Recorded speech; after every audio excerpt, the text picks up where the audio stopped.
4th of July is all about being outside with your friends and family. Here are some fashion and beauty tips and tricks to help you get ready. Let's start off with some of my must-have beauty tips. Always start your day with a little moisturizer to keep your skin hydrated being outside in the hot sun.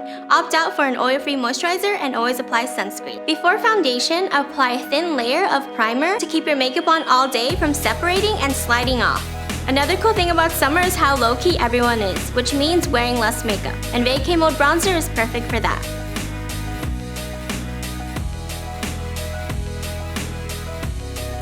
When it comes to lashes, apply wispy clusters. They're light and natural and no one will know you're even wearing lashes.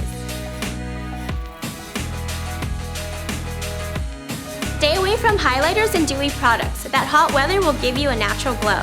But to avoid getting too dewy, use Hollywood Fashion Secrets oil blotting tissues. They are oil-absorbent sheets that never disturb your makeup.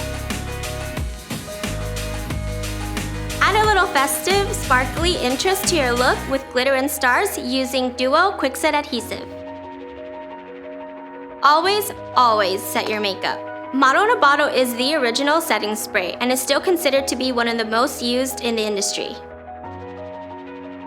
Now let's move on to some fashion tips. Use Hollywood Fashion Secrets no-show concealers to avoid tight and uncomfortable bra straps and that boob sweat. You obviously don't want to bring around your big bottle of perfume, so Hollywood Fashion Secrets Atomizer is perfect. Go out feeling confident. You'll be light and glowy and feeling fresh all day long.